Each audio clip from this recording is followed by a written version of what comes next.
Welcome, accounting boffins. You with Ashraf Patel and the crew. Today, we're revising cost accounting. Right, so what is it that we need to remember? We need to remember that some businesses, what do? They make products. That means they manufacture items, right? And then, obviously, the owner has to determine how much must he make, what price must he charge. All of that, then we use that information to determine and the selling price of items, and also all of this forms part of what we call cost accounting.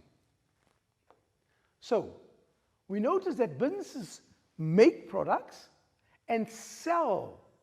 So this is what we call a manufacturing enterprise. Unlike a normal retail store that buys a product and resells it, this enterprise makes the product, manufactures it, and then sells that product. Keep that in mind. Manufacturing enterprises are different to trading enterprises because there are different costs to consider. Think about it. If you're selling furniture, basically what are you doing? You're just buying the furniture and reselling it. But if you're making furniture, then there are different cost components that you have to take into consideration with regards to the making of the product. It is therefore imperative for a manufacturing enterprise to do their costing accurately. Obviously, the costing has to be done to perfection almost. In order to do what? In order to arrive at the correct cost price. And therefore, also, once they have established the cost price, or calculated the cost price rather, then they can then arrive at the correct selling price. These costing processes are the focus of cost accounting. So in other words, the focus of cost accounting, if you hone into it, you will find that it is the costing of the product which is of paramount importance. So, if you look at the differences between a trading and a manufacturing concern, in a trading enterprise, obviously, it's your cost of sales, right? And your value of your trading inventory. But if you're looking at a manufacturing enterprise, all of that falls within the category of costing, right? So all of it falls within the costing. Then you have your cost of sales and your value of your inventory at the end. So at one point in time, you will find that your manufacturing enterprise then comes back where you have your sales and your cost of sales. Okay. So if we look at our mind map or our concept map, what do we find? We find that from our stock accounts, right, you will find that from your stock account, what happens? You move into your cost account, and from your cost account, you move into your work in process. Now, what goes into work in process is very important. It's your material, it's your labor, and obviously your factory overheads, and this is what we call our production cost.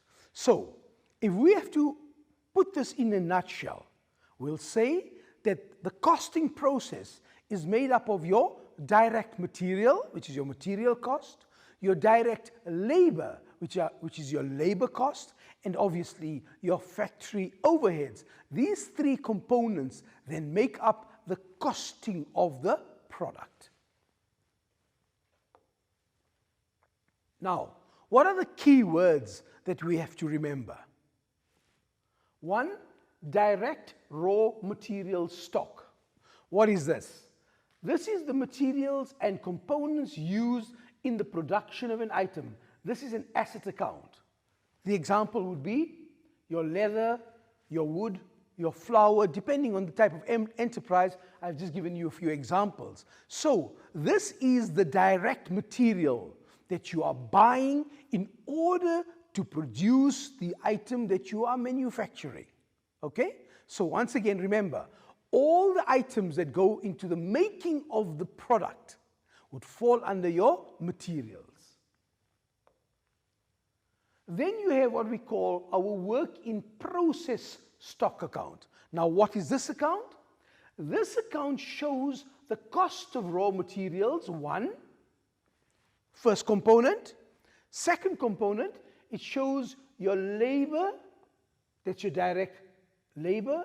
And thirdly, it shows you your factory overheads. Right. Now, obviously, the balance in this account reflects the cost of unfinished goods on hand. It's also an asset account. For example, let's illustrate by means of an example. If you walk into a factory at the beginning of the year, you will find some items in a semi-state of manufacture. That means not completely manufactured. Therefore, that would be your work in process at the beginning of your financial year. By the same token, at the end of the year, when you walk into a factory, you're going to find some goods that are at some stage of production, not totally manufactured, but in some state of manufacture. That would represent your work in process at the end of the year. Okay, so your leather that you've used, plus the salaries that you've paid to the shoemakers, plus the rent paid to the landlord. That's just a very simplistic example of what goes into the work in process. Now we come to a very important account, namely your finished goods stock account.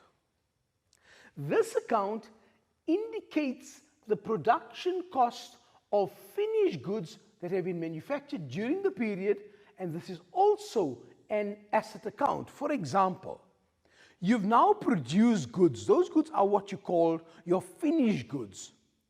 Those goods are now ready to be sold. Exactly. And this then means that if you're going to be selling, are you selling all your goods? Not necessarily. There may be some goods that you haven't sold as yet, and that would then be your finished goods. Example would be obviously the shoes that you've manufactured, or the cakes, or the furniture, or any product that you are manufacturing. So remember, the finished good is the finished item that is now ready to be sold. We now come to another important consideration, and this is what we refer to as indirect material or consumable store stock, right? Your costs of raw materials not directly related to the manufacturing of a particular product. This is also an asset account. Once again, think about it. The lubricants that you are using, or the cleaning materials, or the glue, they are involved in the making of the product, but they're not the main ingredient. For example, if you're manufacturing handbags, therefore, the leather would be your direct material cost, but the glue or what other component that you may be using in the making of that handbag would fall within the category of your indirect materials. They are there, but you can't see them. The glue, the stitching of the bag, etc. Right. When we come to finished goods, we now come to, we've done this one already. This is the one we come to now. Direct labor costs.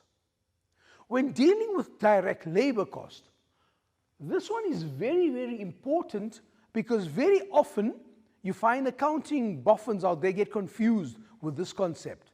So keep this in mind. All the costs or the salaries or the wages that are paid to those people who are directly involved in the manufacturing process, right? Your factory people that are in the manufacturing process, in the manufacturing of the product, the wages and salaries of those employees would be called direct labor. Okay, so the cost of employees directly involved in the manufacturing product. This is a cost account. So what is my cost account? Direct labor cost. Example of this would be your factory workers, the bakers, and the shoemakers. So think about it. Just think about this for a moment. A person who is cleaning the factory. Are they working in the factory? Yes, they are. Are they making the product? No, they're not. So would their salary be part of direct labor? Definitely not. Only those people who are directly involved in the making of the product. Okay? Keep that in mind. The next one we come to is indirect labor. Right? Okay, now, the cost of employees not directly involved in the manufacturing of the product. Let's take the same example that we had earlier on. The cleaner of the factory, the supervisor, the security personnel in the factory. Yes, they are working in the factory, correct? But they're not directly involved in the making of the product. Therefore, theirs is not direct wages or direct labor, but rather indirect labor. So, if you think about it, indirect labor would then be classified as a factory overhead. Okay? So keep this in mind. What are we saying? We are saying those employees that are working in the factory, correct. However, they're not involved, directly involved in the production of the item. They would fall under indirect labor, which would be a factory overhead.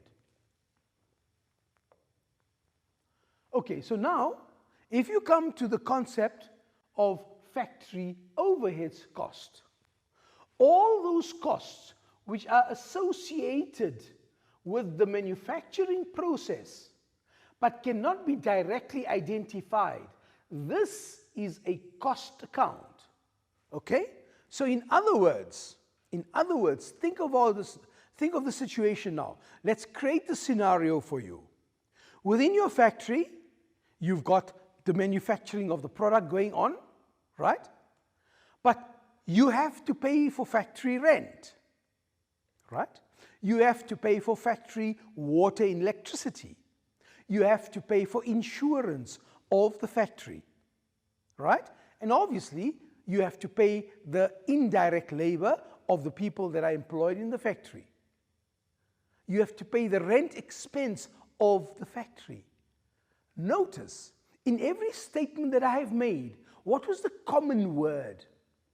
The common word was factory.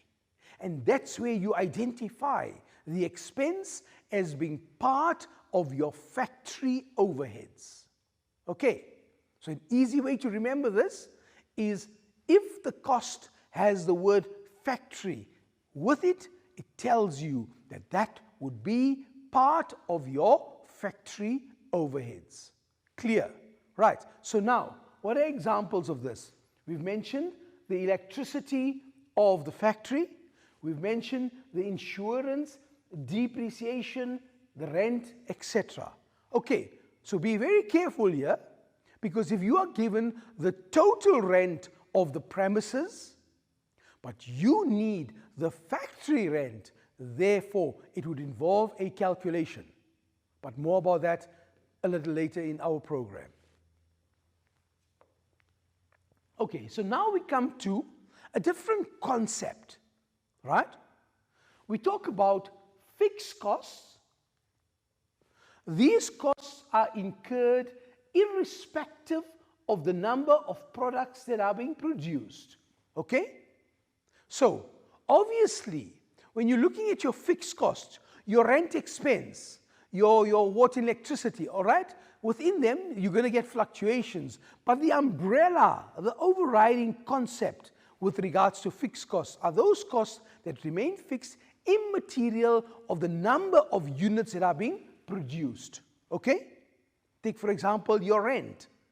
If your rent is 1,000 Rand per month, or 10,000 Rand per month, or 50,000 Rand per month, whether you manufacture one item or whether you manufacture 1,000,000 items, your rent will remain fixed. Therefore, we're saying it falls within the ambit of fixed costs. So, what do we remember? They remain fixed irrespective of the number of units produced.